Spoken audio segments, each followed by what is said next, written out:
Hi, this is Bruce Rawles, and today I'm speaking with Lora Jones, who is a fellow course student and teacher, and we've had wonderful conversations over a number of years.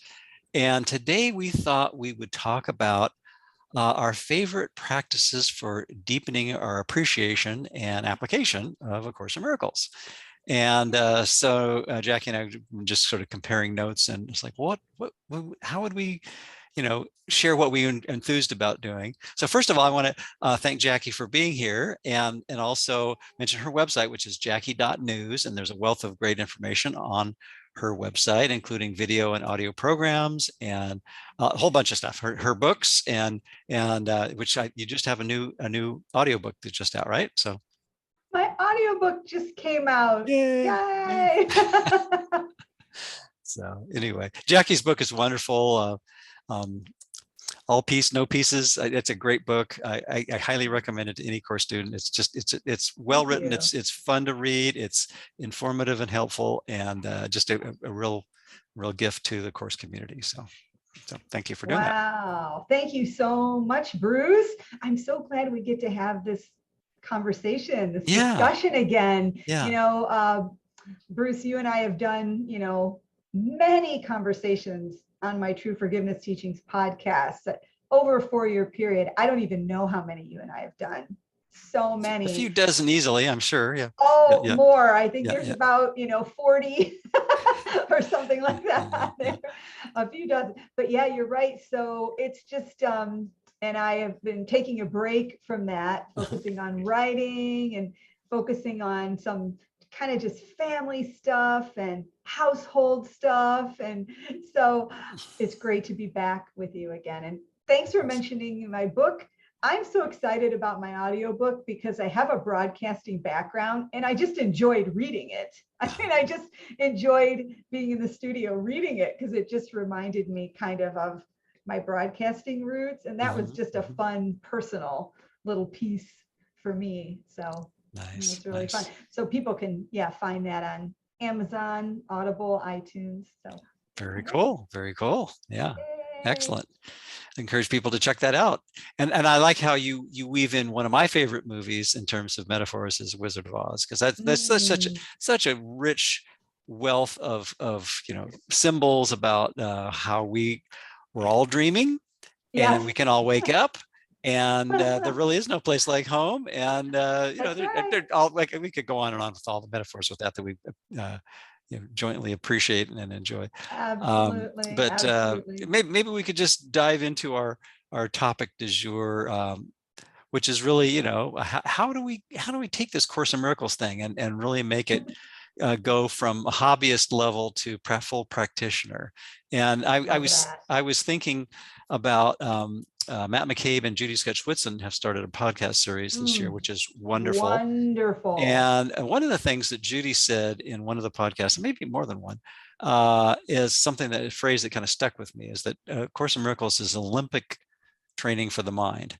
It's Olympic level training for the mind. I'm paraphrasing probably a little bit, but that's, love you, Judy. Yeah, that's right. such a great phrase, because it really is something that we kind of initially stick a toe in the water and say, well, maybe I could try this, and over the years, I think the appreciation and the application deepen when we realize that we're more peaceful when we actually remember to not take our dreaming quite so seriously, but use everything within it as a mechanism for getting back to our mind, right?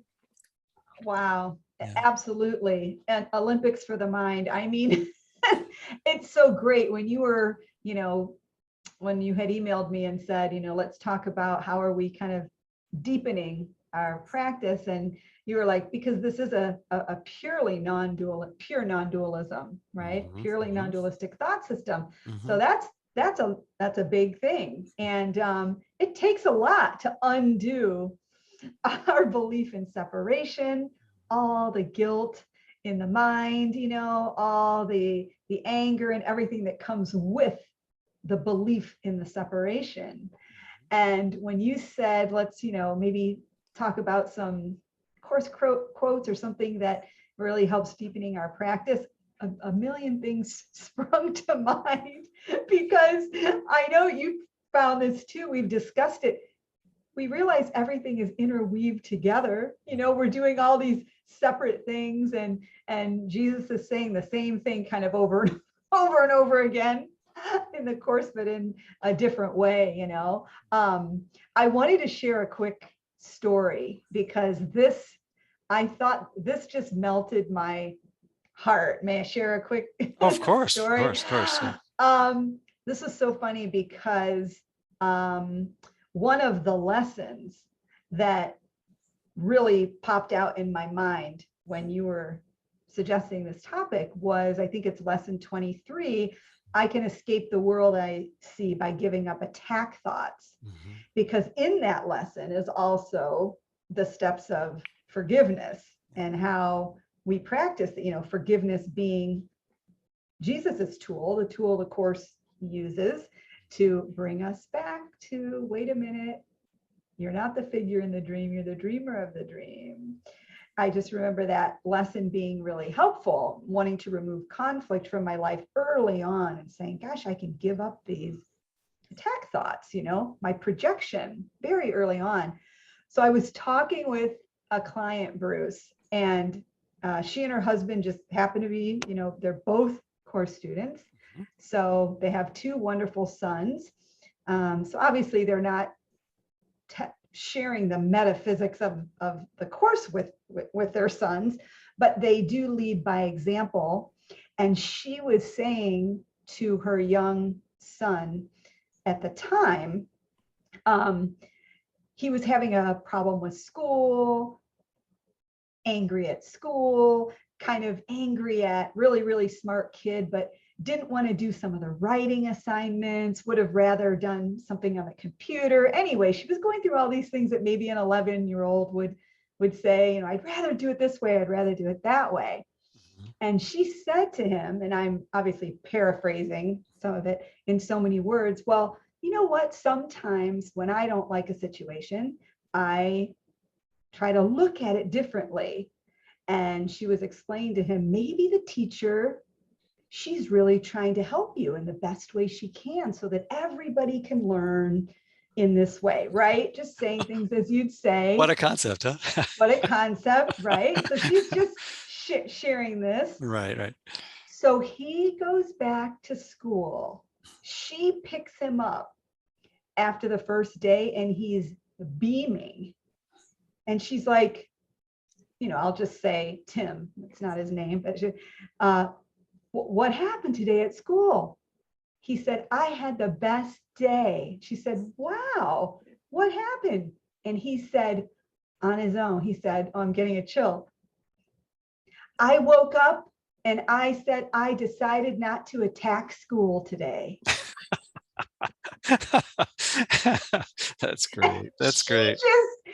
I have chills because I'm thinking, oh my gosh. And then she told me that he proceeded to go into all the things he enjoyed that day about school. And I thought, well, from the mouths of children and stuff like that, like just the idea of really looking at things differently. And I'll tell you what, that is one of the things that has helped me so deepen the, getting rid of anything we're harboring, which we know when we're in the thought system of separation, that's all we see is separation and differences that we've put there as our projection to judge and attack and perceive people and situations as attacking us. But what if we learn that we can escape the world we see by giving up attack thoughts? Yeah, that's a great one. So, and like you say, that those first lessons are so powerful. And in that one, I call it the 3 R's: the reveal or reframe, the release, and the replace, which is I love your 3 R's. Yeah, I think that's really, just a very terse summary of how we ask Holy Spirit for help on all 3. We only have to participate really in the first 2, which is cool. It's just like, if we can get the first 2 down with help, then the third one's automatic. But the first one is the reveal to ourselves how we want to make the problem out there. we see, and or reframe is another way I like to put it, is like if I can see that my identity isn't just my special interests and personal boundaries of things, but my identity really includes everyone, so that I'm not upset for the reason I think. In that context, it's like, well, the reason I think that I'm upset is because I think there's something outside of me that's doing this to me. My classroom is attacking me or whatever. But my classroom is in my mind. If I remember, it's always back to the mind. That's right. Then I finished that first step. And then the second step is, with Holy Spirit's help, is realizing that the unconscious guilt, which is now made conscious, is also unfounded, because then I see that nothing happened in truth. In eternity, nothing happened. On the level of form, all kinds of crazy crap can be going on, but nothing happened. And then the release is just letting go. That's automatic, because our real identity fills in the gap that we were, putting stuff in the way, as Robin Williams put it. He used another colorful noun in there too, but it was in his description of golf. Yeah, he's colorful, isn't he? He is. But and your word attack reminded me of something I've only seen the preview of, but it looks like a fun film. Several of the people that are fellow course students have seen it and recommend it. It's called Free Guy. And it's playing in theaters right now. And it's about a guy who discovers write that down. He's in a video game. He's actually a character in a video game. Oh, any metaphors there? Virtual reality film fans? Any metaphors? Yeah. So in this movie, he in his daily job as a bank teller, he thinks nothing of the fact that every day the bank is robbed. And he has to hide, behind the counter and listen to the breaking glass, and then you get the context of the film when one of the I'm hopefully I'm not too much of a spoiler alert giveaway here, but and I've only seen the trailer a couple times, but I like where it's going. You like where it's going? I'm going to see it. I'm glad. It seems like kind of a fun romp anyway, and so this lady who's actually a player in the game, enters the game as a character, hands him these special glasses where he can see that it's a game, and he sees all the scores and all the tools and all the things that other players can use to manipulate the game. And then he realizes that he's just I guess it's an NPC, non-player character in the game. I had to look that up, but anyway. Right. But I think that the point is that we've grown so accustomed to the attack defense cycle, the anger, grievance, perpetuation process, that we don't even consider the idea that this is just like a massive video arcade game, that every day something seems to barrage us, but that's the game. That's the way we set it up. And so when we get upset, we realize, oh, I set it up. Maybe not on a conscious level, but then we can wake up from the game by seeing that this is totally whacked out, that there's nothing to get upset about in truth. And if we can look at the world as a giant game that we made up, we don't have to be upset by it, and which is kind of analogous to Dorothy and the Wizard of Oz, and so many other, virtual. I consider that a virtual reality flick. But the whole premise is that there's nothing to get hung about, is there? The dream. No.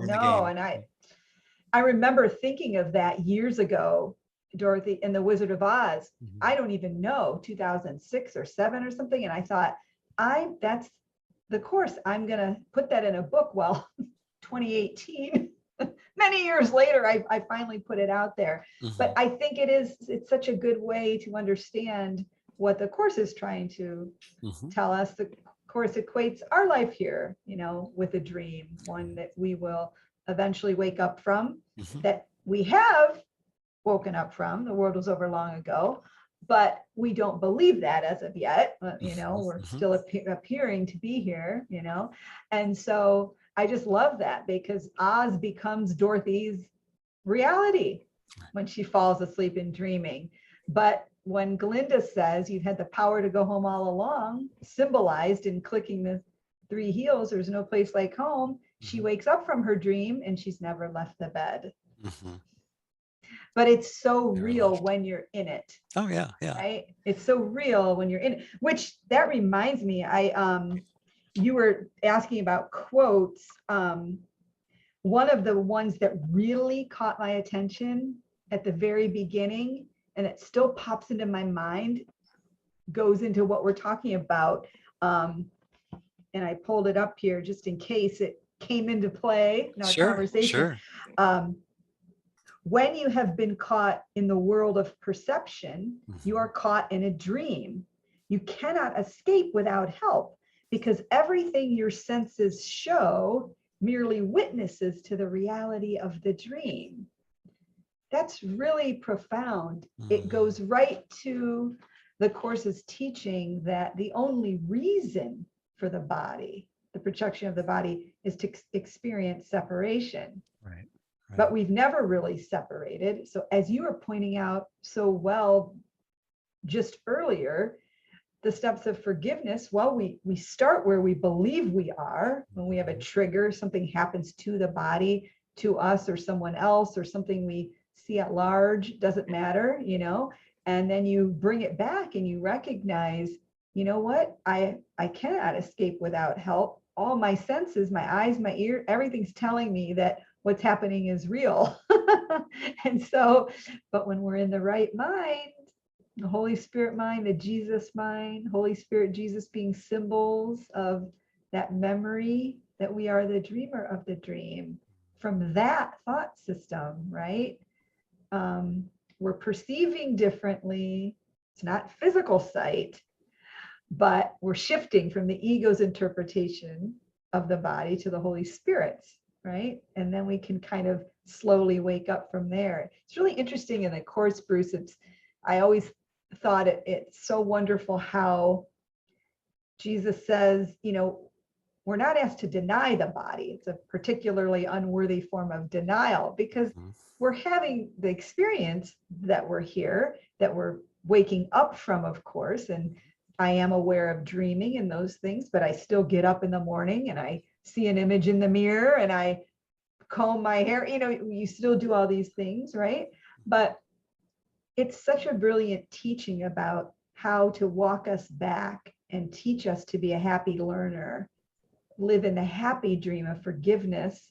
While we still appear to be here, we're living under different principles. Instead of holding grievances and judgments, right? Our attack, we're looking at everything differently. Jesus is shifting the interpretation for the body. And so instead of a prison, it can be seen as a classroom, as a communication tool for awakening. We can still be in all our roles here and doing everything that we're doing, but in our mind, simultaneously in our mind, we're understanding what's really going on, and that our real identity isn't the figure in the dream. We can certainly be helpful here to the entire sonship, which is a projection of our own mind, um, by listening to the Holy Spirit's voice and then letting that lead, which I also love 155. I will step back and let him lead the way. Mhm. That's helped Mhm. me tremendously from the early years of having to be the doer as Jackie. Right. And now just stepping back and letting whatever happens just come through me, right? It's very I different. love the word through. I think that's such a great word, because that really implies and reminds us that it's when we're really at peace, it's when we've gotten ourselves out of the way and That's right. really just allow inspiration to go through us, rather than, because from us doesn't seem to work very well if we're honest with ourselves. Yeah, and Right. I like how you were talking about, again, the classroom, and I was thinking, when we see that, it is a classroom and not a prison, we can afford to be kind, and because there's no reason not to, if everything that we're seeing is a projection or an extension of ourself. In either Mhm. case, it's an opportunity to see that, kindness is merited and appropriate. Right. Yeah. Oh, absolutely. And you know what I've found? And it's really hard to put these things into words. I always do the best I can. You and I know the Course is directed to an experience, Mhm, an mhm. inner experience. So it's very hard sometimes to our articulate that. But Jesus, it's so funny how you were saying at the beginning, is there anything that you wanted to mention or something like that? And we were just talking about the classroom, and I am doing a conference through Pure Productions, Integrated Awakening Conference, Living the Non-Dual Understanding. And I mention it because I named my presentation Jesus's Classroom of Forgiveness. There is a way of living in the world, because sometimes I think it's been such a point of confusion when people say, but yeah, one of the most questions I get most is, yeah, but if the world's an illusion and this isn't real, then what do I do here, right? How am I supposed to be? How am I supposed to, because as you start undoing the personal self, these things come up where you're kind of like, well, how do I integrate that, knowing that with being here? And so I'm going to talk about that kind of in depth. And I feel like it's hard to put it really into words, but the more you are looking at the world, it's almost like your eyes see things, but behind it is just the awareness that everything is one. Here, I'm the observer, right? I'm watching what's going on, and here's Jackie doing this. Now here's Jackie doing that with Bruce, that Jackie has clients the rest of the day. Jackie's going to have dinner with Mom and Mark. You're just, and Mark, going through the day. And the reason why there's so much peace is because there's nothing to do in a projection. You can step back and let the Holy Spirit lead the way. When the ego isn't leading, you're just at peace, and you can be a passerby, meaning, and you were mentioning that you're not mentally attached to the world. A lot of people that see things about the Course and can't put it into context doesn't mean you're not caring and doing loving things to people, but you're not mentally attached, because in that mind, in the right mind that Jesus is symbolic of, and the Holy Spirit, that memory we took into the dream of our real home, there's a part in our mind that knows there's nothing to fear, that knows when something comes up as, an attack, or something comes up that's disturbing your peace, that mind reinterprets it right away. That's why eyes are quiet, forehead is serene, you're smiling more frequently. The inner smile of knowing that nothing external can take the peace of God from you, because there is nothing external. As the Beatles said, nothing to get all hung in your about, mind. huh? Yeah. I loved when you said that earlier. I was just going to say, oh my God, nothing to get hung about. I love that. Yeah, that's a great phrase. I And thought it was Beatles. I'm glad you mentioned the be passersby too, because I really appreciate the Pursah's Gospel of Thomas that Gary Renard, your brother-in-law, put into his second book, and and love you, bro. Along with all of his other wonderful work. But that I thought that's one I can memorize. A 2-word quote. Be passersby. The rest of them I haven't committed to memory, but that one I could commit to memory. So if someone says what's in that, I can say, well, I know one quote, and it's be passersby. And I think that's such a great one, because it really encapsulates that willingness to see, I'm in a movie, I'm in a dream, I'm in a video game, I'm in a dramatic production of incredible, galactic proportions with photorealistic holographic characters that appear to be outside this alleged SSSS, silly seemingly separate self, that I call in my identity. And if I can just remember that and just say, oh, I could be a passerby. I could just not be weird, but be normal on the level of form, but in my mind just say, oh yeah, I don't have to be upset by this. If I discover, like the arcade video game characters, like if I'm in the middle of a bank heist game, I can just say, oh, well, that's what this dream character does, and not be upset by whatever seems to happen, and actually leave the dream, leave the game, leave the movie, leave the whatever metaphor du jour seems to be working for you, and just say, oh, I could see peace inside of this, and I'm not upset for the reason I think. It's another good, those tie together, another Yeah. good one. You know, it's interesting. Another thing about, you know, the course, anybody, you know, watching this and just starting the course or not knowing anything about it. You know, Bruce and I are talking about at the mind level only, how you're thinking about the world, your awareness about the world, where it comes from. One of the most loving things about A Course in Miracles is that when you're in your right-mindedness, you're always appropriate in the world, kind, meeting people where they are. The course is written on two levels, metaphysical level, and then the second level is the level where the ego's thought system is contrasted with the Holy Spirit's thought system, and guiding us on our thoughts here, which are then resulting in what experience we're having as we're looking at the world. So your body will be very active when it's active, doing normal things. It'll be lazy when it's lazy. It'll be taking care of illnesses and problems, but you're going to have a different teacher, inner teacher in your mind, which is not only going to change your experience, your experience of what's happening, but wake you up at the same time to a joy and peace that you can share with the sonship all the time, right? I know I made you giggle. Oh, you just the word lazy. I don't know. It just sounds like I could try that lazy thing. Sounds like fun.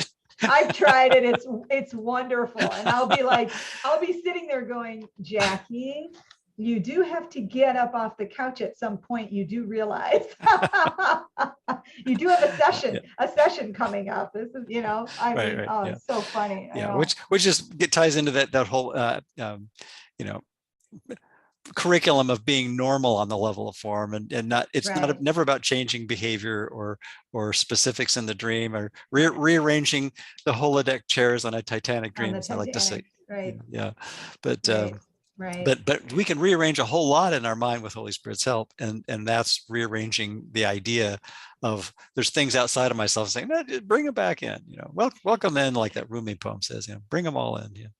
They're all part of my mind, so if I can look at them without judgment, that can be helpful. And that was actually one of the things that I put in my little list here of I just jotted down 5 things. And were there anything else that you wanted to mention? I know you probably have a ton of favorite quotes and practices and whatnot. I do. Why don't we start with that? Yeah. I have, oh my gosh. I do. I've got a lot of favorite quotes, but I love when I made this my goal, and again, I integrated this teaching and applied it. The course is about application. That's what wakes you up, and you know what the course's words saying are true. Again, it's geared toward experience, to an inner experience. You use the words, you use the process if it's a path that resonates with you. But what is my purpose here? Like Jesus always talks about purpose. The ego's purpose is very different than the Holy Spirit's purpose, right? The overlooking of the battleground is now your purpose. Be lifted up, and from a higher place, look down upon it. From there will your perspective be quite different. Here, in the midst of it, it does seem real. I remember when I read that for the first time, I said, that's right, because the body was made, you know, to experience separation, to keep the ego's game going, to keep us away from heaven, to keep us, you know, outside of the mind, believing we're a body with no help. And when I thought that's really a good way to say it, in the midst of it, it does seem quite real. But going above the battleground, meaning going back to the decision-making mind, the mind that's choosing separation or wholeness, grievance or a miracle, right? separate interests or shared interests. You're going back and going, wait a minute, let me look at this again. Hence the miracle, A Course in Miracles. The Course says a miracle is so compelling. Why is it compelling? It's compelling because of what it reminds you of. It reminds you to go back, and that reminding you, you're dreaming this. You're the dreamer of the dream, not the figure in the dream. But we understand you. Jesus understands we think we're the figure in the dream. And so that's why we often have to start there. And then everyone's in a different place with that. And then forgiveness just becomes maybe automatic. I noticed it becomes just a consistent attitude, because it just becomes a part of who you are, because forgiveness is still, quietly does nothing. It merely looks, waits, and judges not. What does it wait for? For us to just change our mind, to go back and remember, right? Nothing's happened. Forgiveness is quite a tool. But I just loved that when you're in the midst of it, it does seem quite real. Oh, yeah. And I never denied. Yeah. I never denied that I thought it was real. I just was able simultaneously to say, yep, but I can remember where it's coming from. And that's the beauty of it. Yeah. Going back and saying, yes, this does seem real. I'm having, but let me remember where this is coming from. The Holy Spirit takes over your mind, right? And then the peace comes. Yeah. And I think I would probably phrase it is when we give our attention and identity to the Holy Spirit, we realize that's really, I think that's a gradual process, but it seems like more and more, it's like, that's my real identity. And I've given it away to this imposter for who knows how many lifetimes, millennia, whatever. Over and over on this, over and over on the wheel of reincarnation, until blip, blip, blip, blip, blip, until we fully awaken from the dream. Yeah. And that's a process of just a few moments at a time of kind of like the camera zooming back from this video game or this play or this movie or this dream. And it's sort of like, oh, now I see the person manipulating the keyboard and the mouse and the game controls or whatever to make this player do whatever it's doing in this game. And it's like those lucid moments, like, oh yeah.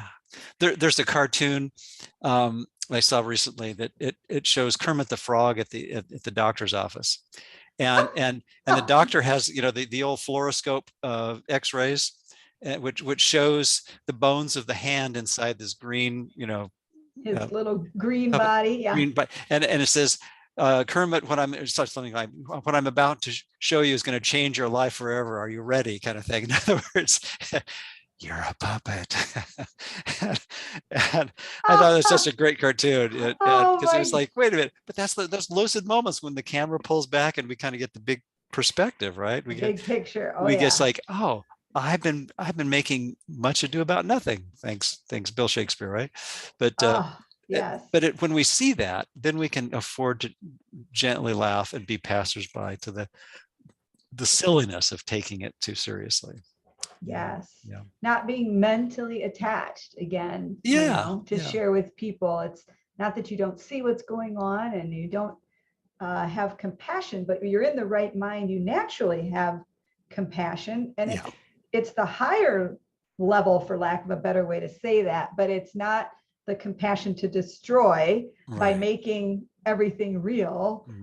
But it's looking silently in your mind at really what's best for everyone, is remembering who everyone really is, rejoining with that part of them. And then you will be guided as to what to say, what to do. It'll be it's effortless. Right. And it's effortless. And also it's because we've deactivated the inner saboteur. Oh, I love it. I love your words. That's right. It's kind of like, it's like realizing that the part of me that wants this arcade game to be problematic and for always to be some kind of attack and some kind of a fearful anticipation. It's like, okay, if I can see that part of my mind really relishes and savors and looks forward to every crazy thing to have an excuse that justifies a separate self and a separate victim self, then if I start noticing that, I can begin to see that there's no point in perpetuating a crazy identity that really just brings to itself reinforcement, or Ken Wapnick like to say is the maladaptive solution to the non-existent problem.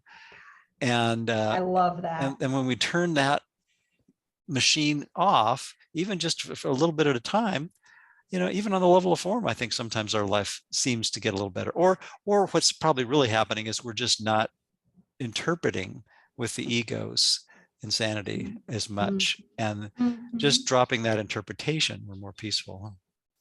Oh, well said. Yeah. Absolutely. I couldn't even put into words how life-changing this, sorry, something popped up on my screen. That's so weird. How life-changing this teaching has been. It's just, you can't put it into words. Well, the Course says a tranquil mind is not a little gift. Boy, that's one of my favorite quotes. Oh, good. Yeah, yeah, boy, yeah. Isn't that the truth? Yeah, yeah. I mean, really, it's just, I feel so grateful to know that being a people pleaser my whole life and having to get over that and work through that as a body, in my younger years, for me, I have an inner joke with myself, Bruce. I'm like, well, now I can contribute and harmonize and make everyone happy through my forgiveness, through any time I'm choosing right-minded thoughts, anytime I'm not attacking my brother in thought or word, right? Anytime I'm not holding people to their behavior because I remember where it's coming from, the fear behind it. Every time I remember, what I'm seeing are just images, splintered, fragmented parts of the mind. Some of those images appear to be bodies and friends, family members, store clerks that you see, atoms, neutrinos. When I stay in my right mind, that is what goes out to the entire sonship because I'm one with it. So I always joke with myself like, oh, good, I really get to harmonize and keep the peace. But now I get to do it in a much better way, much more productive way, because the ego isn't in charge. And I think there's really bodies out there that I need to harmonize and be there for. Ironically, I am there for everyone. I am. Even on the level of form, there's just no pressure about it with the ego. And I don't pick and choose where the miracle goes when I shift my perception. It just goes where it goes, The Course says it may go into undreamed of places that you're not even thinking of. Somewhere in the hologram, right? Or many lives. This life, something in the past, something in minds are joined. It's got to all interact and intersect, right? Isn't that amazing? Yeah. It's amazing. What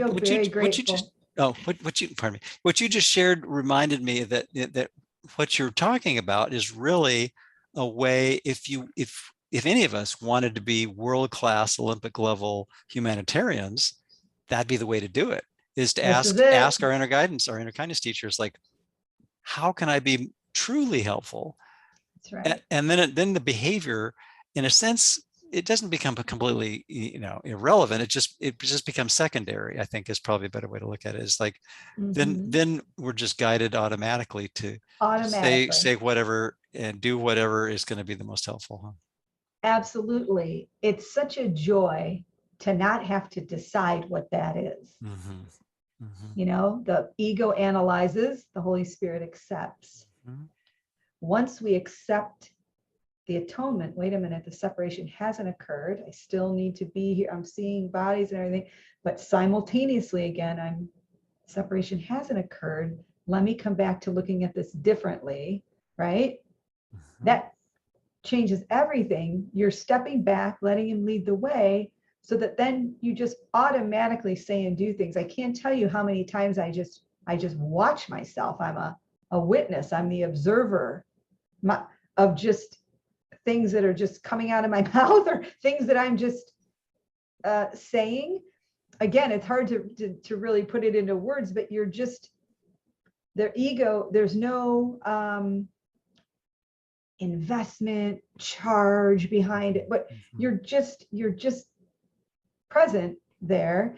And I know that the Holy Spirit can just use me as a tool in whatever way is going to be best. You know, it's a joy to not have to engage in trying to decide all the time what the best way of helping people is. It's really interesting. Yeah, we're back to that through word again. It just comes through us rather than from us. Yeah. Exactly. Yeah. So I mean, just love it. One other thing too, well, there's so many, but that I thought, you know, I would share is, I can't believe it. When you and I are together, everything is just is flows. And this quote goes into what we were just kind of talking about. The value of the atonement, which is accepting in our mind the truth that there is no sin, no separation. This is how we're thinking. Maybe if we're triggered, or we're deciding, how do I help someone? You know, people have been having issues in the world with coronavirus, or I know 2 people that have cancer right now, or people are struggling with their kids being, you know, are they going back to school? Are they being at home? I know everybody viewing here, there's just a myriad of things going on, right? So the value of the atonement, accepting in your mind the truth that there's no sin or separation, that's me adding that in, does not lie in the manner in which it is expressed. In fact, if it is used truly, it will inevitably be expressed in whatever way is most helpful to the receiver. This means that a miracle, to attain its full efficacy, must be expressed in a language the recipient can understand without fear. This does not necessarily mean this is the highest level of communication of which he's capable. It does mean, however, that this is the highest level of communication of which he's capable now. The whole aim of the miracle is to raise the level of communication, not to lower it by increasing fear. The reason I love that, it goes directly to, we don't have to decide. It's going to come through us what to say to this person, to the next person, to that person. The miracle's done in the mind. It's that shift in recognizing, wait a minute, there's no separation. Let whatever flows through, flow through. And obviously we're saying different things to different people. We're having inspiration or insight, whatever you want, intuition, to help different people in different ways. That stuck out to me as just being so powerful, which we, as the body Jackie, that the ego is identified with, doesn't have to struggle to decide, let me be just the conduit. I'm just it just comes through me, right? So I love that quote too. Thanks for letting me share that one. Long one. That's a great one. That's a great one. I jotted down a few things too. One is, as far as favorite techniques for deepening our practice of the course, is just spend more time with the course daily, and not just upon awakening or before going to sleep, or, you know, and make it an ongoing meditation. And and the analogy that occurred to me about a decade ago, I was doing some training for the Air Force as a consultant, and one of the things that was really fun that I learned and then shared was this 4 stages of competency. And the first one is basically going from unconscious incompetence, where we're clueless and don't know it, and then most of the course, I think, is going from, I think it kind of parallels the first 5 stages of the development of trust in the manual for teachers, is going from conscious incompetence to conscious competence, which is basically saying, okay, now I see that I'm clueless. Right. and I, and I've, you initially realized, aghast with like, oh, I'm identified with this ego so thoroughly at the beginning, but toward the end of our practice, which is probably still a ways off for most of us, if we're being honest with ourselves, it's like, okay, I got to practice this more and more and more. But over time, I can see that gradually, the more time I spend really thinking and aligning myself with Holy Spirit's thinking, I can start to see that, well, maybe I'm not completely insane, as the Course says, and a little bit more sane each day by willing to look at the contents of my mind and not judge myself, and to let go Yeah. with forgiveness as the mechanism. And then we move to that conscious competence. I felt a sneeze coming on. And then at the end, there's unconscious competence, which is where I think that would be the sixth stage of the development of trust, where we basically, that would be the top of the ladder, as the Course describes it, where we just kind of we've gotten ourselves completely out of the way and just let Holy Spirit completely out of the way flow through us all the time. So we can put that on our whiteboard as that this is where we're headed, but don't worry about getting there in a weekend workshop or anything like that. Yeah. Right. In one workshop. Yes. Yeah. Love those. Love those. Oh my gosh, you always have such great things to share.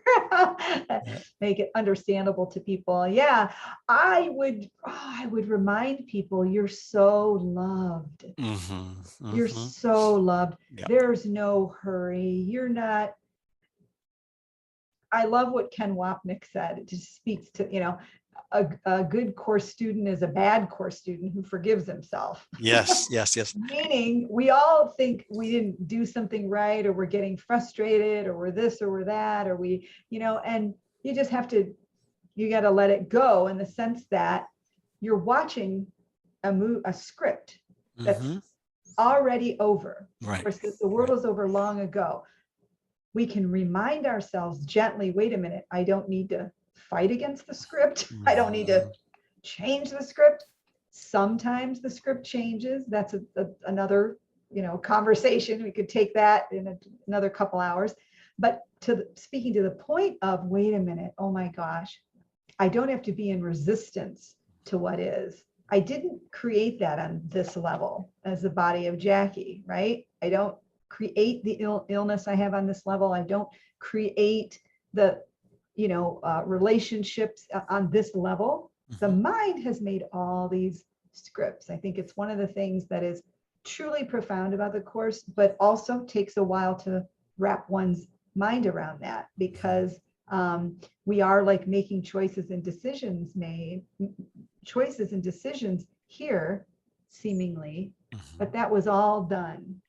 We're actually watching ourselves do those.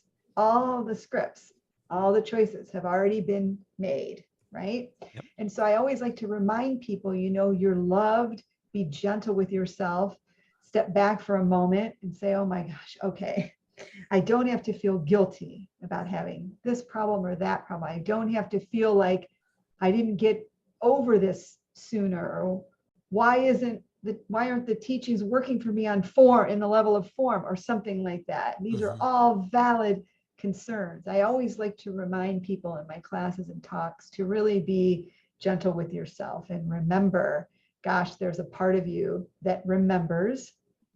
You're just watching this. You're totally loved. And sometimes we're watching horrifying things, just like we have in our dreams at night, just like Dorothy was in that tornado, right? Or cyclone or whatever, and we watch all these things. She's dreaming and she watches the evilness of the Wicked Witch of the West, right? But or of the East, and she, or West, but well, both actually at different points, right? Both actually. The house falls on one of them. I can never remember which witch. That's right. So the Wicked Witches will say. So right. She's watching this activity go on, right? But when she wakes up, where is it? It's nowhere, because they were images. So I like to remind people you're image makers. Mm-hmm.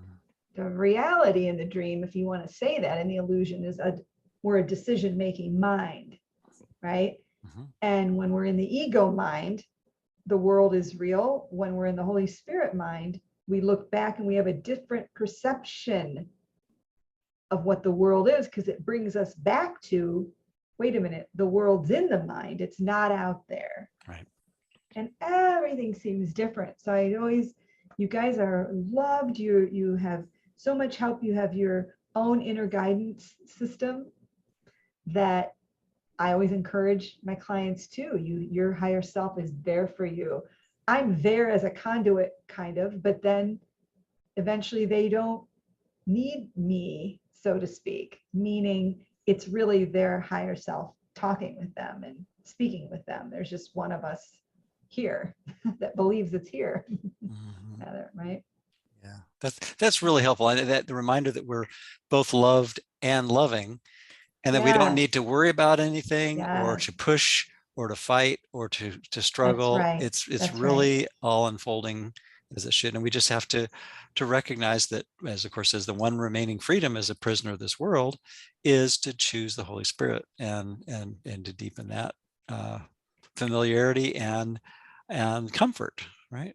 With that thought system. Yes, well said. And speaking of deepening, you're saying deepening our practice and everything like that, it's amazing how you guys can monitor your progress just by the fact that this happens. I know, Bruce, you and I have talked about it. I'll pick up things in the course, or disappearance of the universe, or whatever I'm reading, my books, my sister's books, other whoever's, and I look at the course and I'll be like, wow, I see that totally differently. Meaning, you understand it before, but you just get certain things at a deeper level the more and more you're practicing. And it's weird because the mind says, yeah, but you know it intellectually, but you understand it from a deeper level, and you experiencing, and the reminders, which I love so much. I'm so big on reminders.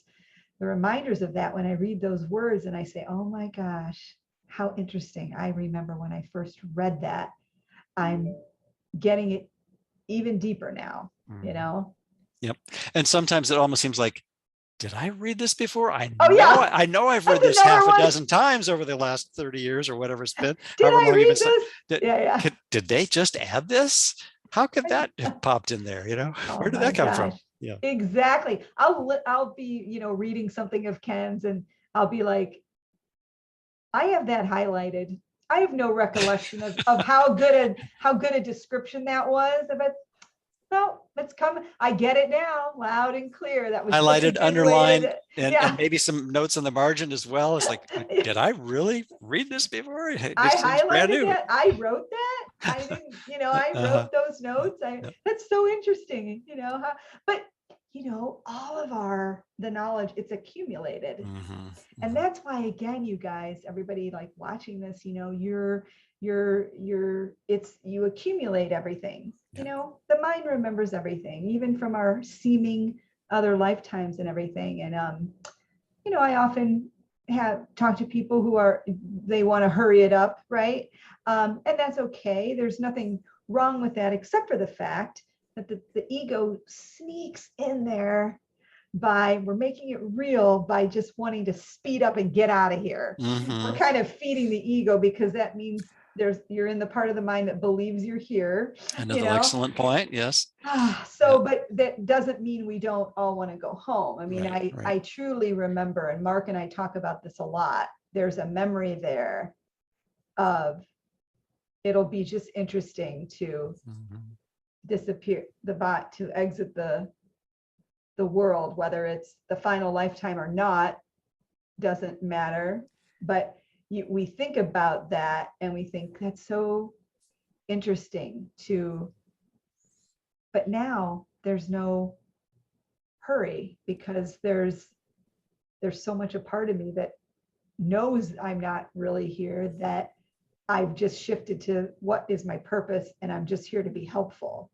And in that frame of mind, it does make things quite simple. not always easy, but very simple. Yep. Yep. I really like how you remind us there's no hurry. And I was thinking of the phrase that's sort of popular, I guess, is go slow to go fast. And I think that really applies, because when we go slow, and as the first what is, and the second part of the workbook says is, looks, waits, judges not. We just really have to stop and look at the ego without condemnation. And that, I think it's that practice, that slowing down the monkey mind, and then the Holy Spirit then has a chance to get a word in edgewise. I love it that you said that, because maybe this will help or I always try to kind of be helpful or share some of my experiences.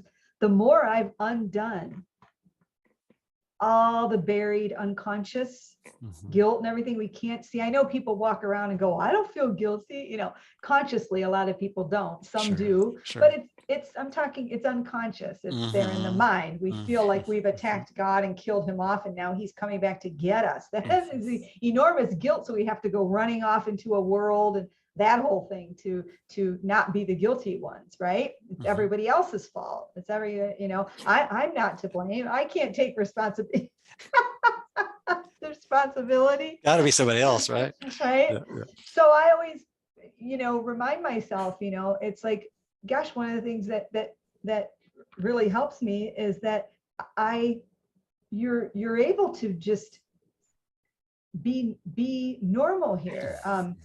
Take your medicine, do your barbecues, or your whatever you're doing, your walks on the beach and everything. It's just that you're in a different mindset, so that whenever anything comes up to upset you, when you recognize there's no upset where we really are, there's just perfect oneness. There are no bodies to be up. There's nothing. There's just the awareness of perfect oneness.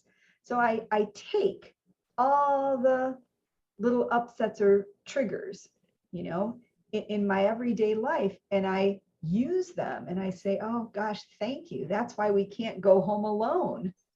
Our brothers and sisters, and the seemingly people that we've peopled our world with and everything, we need them. They're giving us the gift of forgiveness if we join with them, in that mind. And again, guys, this is done silently. This is a mind training and helping you awaken to the pure spirit that you really are. It takes steps. It's steps to do that. Bruce and I were saying, some patience, but you get to the point where the timing, it doesn't matter. The question is lost just in the, when am I going to, in just the joy of being in that state. And it doesn't really matter what's going on your screen, No, it really doesn't. When you shared that just now, I kind of flashed on those Matrix movies where the characters kind of in slow motion dodge the bullets. So, but it's kind of, but I think it's that kind of process where we kind of look at the setup that seems to be wanting to trigger the upset, and it's like, oh, with Holy Spirit, I can kind of, it's not like I'm not impacted on the level of form, but mentally, I can dodge the because I'm seeing, mentally. I can see the setup, and I see that it's really my own unconscious, unfounded guilt that's firing this stuff out at me. And when I stop that setup, then that inner saboteur is like, okay, powered down, and powered it's like down. And eventually we'll just have the game over across the screen of our mind, and we'll say, oh, hey, that was fun. Okay, I like to picture everyone on the planet, sort of taking a bow, at the end of an incredible production, of 8 billion or so of us just taking this gigantic bow. Is like, wow, what a production. We all learn from that. Yeah. Right. Yeah. Oh, amazing. I love that. game over. I know you just awaken to a bliss that we can't imagine here, because we can have the kind of pseudo oneness, which is a great place to be, kind of in the mind outside of time and space. But the pure non-dualism of the Course is actually teaching us that then that mind, there's no world or anything, chooses against itself in favor for pure non-dualism. Right. Nothing to be conscious of, nothing except awareness of pure oneness, That's something really interesting. I love that. I think we're kind of probably all mostly clueless about what that really is, but that's okay, because there's still a part of our mind that knows that that's the peace and the loving kindness and the innocence that we never left, that we're all drawn to. Yes. And we're all returning to. Absolutely. I had one experience. It didn't last for very long, but I had one experience, and it's, again, you wouldn't even know what to compare it to, but since we're talking about A Course in Miracles, I put it in those terms of when the Course talks about revelation, where I had all doubt and fear suspended. I was looking out my front window. I've shared this story before. I'll never forget it. I've never had that state, quite that state. And it's not necessary for people to have these. We all have different experiences all the time. I never was the same after that. I knew there was absolutely nothing to fear. I can't even describe the state. I am intuiting that the body wouldn't be maintained long if you were in that all the time. There would just be no reason.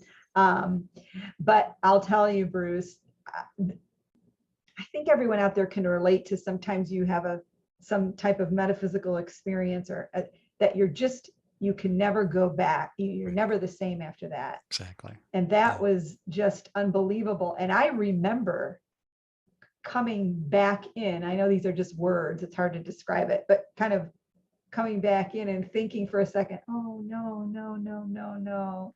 But then remembering, oh, it's okay. And gazing out the window, it's okay. Still appearing to be here for some reason, and it's okay. But there was a thought of, as you're coming out, I don't know how to explain. It was just. I think you just did a great job. Yeah. Okay. There's that awareness that's like, I really don't have to sweat the program. I can afford to relax. I can afford to gently, patiently, persistently watch the contents of my mind and turn more and more over it to Holy Spirit's translation instead of ego's misinterpretation, and just know that it's all going to come out in the wash, basically. Yes, I love that you're saying, looking at the contents of my mind. I can remember, look at the contents of my mind. I love that phrase. I think of that often. This is in my mind. I'm remembering before I respond. Sometimes there's like a pause, and I'm remembering, that's right. This is all in my mind.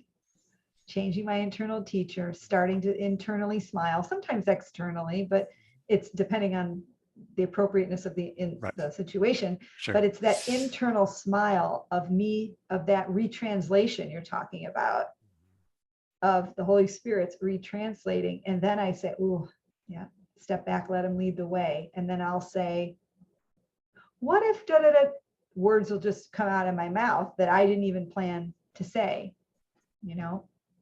It's interesting.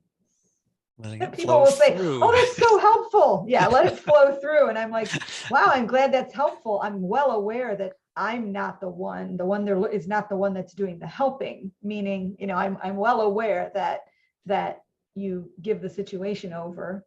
And one of my favorite phrases that I think came from, I think Mark told me this, after so many years, it runs together, but he used to say, the Holy Spirit can help me in this situation better than I can. Like I would say, I like that a lot. The Holy Spirit can Wise help words. my clients better than I can. Yeah. And again, I don't know where he got it. I mean, I'm thinking I heard it from him. He has a lot of wise things. I just remember, and I would say, that's right. The Holy Spirit can take care of Mark better than I can. The Holy Spirit can take care of the clients better than I can. The Holy Spirit can take care of my mom better than I can. Meaning you're really surrendering to the ego, furthering illusion and separation, and taking care of everyone on the level of form. But guess what we lose? The guilt, the indecision, the anger that goes along with the ego script. All the depression, the anxiety, the worrying about what we say, how we look, how we appear to others. Are we going to be wrong? That's what goes away, you know. So I encourage people too, the facade. Yeah, I encourage people too, if they, sometimes you feel practicing a purely non-dualistic thought system like this, which is written on 2 levels, sometimes it's hard because you feel like you're losing part of yourself. So this is what I offer to people. Think of it this way. When you're ready to give up the dream entirely, when you're ready, you're going to do that automatically by your own choice, by the mind's own choice. There's no force. When it feels like things are being taken away, or or something's not working, you're just sometimes recognizing the valuelessness in something you put so much value on. And so it's kind of, oh, I used to care so much about that and I don't, but I really like that thing, you know, and, you know, both. And remember that, you know, as you're waking up, if you feel like you're losing something, you could remind yourself, okay, I'm experiencing loss right now, not to deny that or to feel that you're losing part of the individual self. You are losing guilt, fear, depression, anxiety, judgment, the need to be right. So we're losing kind of those things first, right? Yep. And as we, you know, kind of move up that metaphorical ladder, it's eventually going to be your choice. There's no forcing. You will just let go. And I think of that lesson 109, I rest in God. When I think of that, I close my eyes and I remember just where I really am. And then I can reopen and engage from that silent witnessing, observing again, right? Go on with my day. I gladly make the sacrifice of fear. As you're sharing that, I was thinking, wow, the only thing that the Course really asks us to sacrifice is the belief in sacrifice, the belief that there's something to sacrifice. That's right. And that the only thing that really could seem to be a sacrifice is a partial identity, which is what's never made us happy in the first place, when we look at it honestly. Yes, well said. And, you know, just to, you know, we're talking about deepening our practice. It's really a wonderful thing when you remember, I'm not even forgiving anything that's real. I'm forgiving images the mind has made, because the thought and the belief that seemingly made them is not real, is also false. Hence, forgiveness again, the steps, forgiveness just being the tool, you know, the steps of remembering that. So, wow, to really just say, gosh, you know what? I'm really just forgiving images my mind has made. The world's in the mind, you know, and the more I change my mind about the world, the more peaceful I become. And I take all the seeming separated selves with me. Right? Yeah. We're all walking each other home, as Ram Dass said, right? Yeah, beautiful. Oh, yeah. We're all walking each other home. I was just thinking, I jotted a few things down that were other things that, you know, my deepening practice techniques, and I think we've pretty much covered them all. I'll just rattle them off real quick here. Oh, good. So spend time more with the Course, you know, making life an ongoing meditation. Noticing when I'm not at peace and choosing the Holy Spirit, asking for help more often. I think we've been covering that quite well. Seeing with Holy Spirit's help, the grievances transform into calls for love, and then slowly but surely into my calls for love. Remembering I'm the only one that needs to accept the atonement. Everyone else is already home. I'm the last one dreaming of exile. I love that. and then I think the ongoing practice is really about looking at the ego without judgment. And the only part of us that can do that, of course, is the Holy Spirit. So when we do that, we're identifying with our real nature. I did grab a quote from chapter 3 that I think is one of my favorites. And good. It just 4 sentences here. 5, I guess it is. Okay. You have no idea of the tremendous release and deep peace that comes from meeting yourself and your brothers totally without judgment. When you recognize what you are and what your brothers are, you will realize that judging them in any way is without meaning. In fact, their meaning is lost to you precisely because you're judging them. All uncertainty comes from the belief that you are under the coercion of judgment. You do not need judgment to organize your life, and you certainly do not need it to organize yourself. Anyway, I just thought that was it. That the deep peace and tremendous release that we have no idea, as it says, we have no idea. Meeting ourselves and our brothers totally without judgment. So, we're all on a trajectory toward achieving that state of practice and proficiency, if you will. Yeah. Yes. Yeah. Beautiful. Thank you for sharing that. I love that. Oh, likewise. I think you've shared some really wonderful techniques and practices that I think we can all relate to and put into practice. So, yeah. Sure. Oh, yeah. So fun. Such a fun discussion. Yeah. So, do you want to reiterate, your upcoming events and your website, which is Jackie.news, which I encourage people to check out. Oh, thanks. Thanks, Bruce. And I'm looking at maybe using you to help maybe do something to my website, change it, update it or something. Sure, we can take that offline, but yeah. So just be really good. And you're so good with everything like that. I just want people to know. Thanks. Bruce is great at web design. But yeah, thank you. I mentioned I am doing the Integrated Awakening Conference, Living the Non-Dual Understanding, through Pure Presence Productions, the Teachers of God Foundation. That link, that's on my website. If anyone wants to register for that, that's September 17th to 19th. And I'm speaking live on the 19th and taking questions and answers. So that's up there. And then, of course, if you're interested in my audio book, you can get that at Amazon, Audible or iTunes. That was really fun to do. And then I've got things on deck for next year. Wait for another time for that, but I'll just, I'm going to finish out the year and I'm writing book 2, just kind of ongoing. It just comes as it comes. And I think that's all I can really think of for now. Yeah. That's great. Thanks. Yeah. Your book, All Peace, No Pieces is one of my favorites and one I recommend highly. So, yeah. So, yep. Appreciate that. That. This has been so fun. Very much so. Very much so. And my good friend Bruce. Look forward to the next conversation, wherever and however that might be. So, yep. I love it. We'll do it. And bye, everyone. Be well. Blessings. You're loved. Thanks, Jackie. Bye, Bruce. Thanks, Bruce.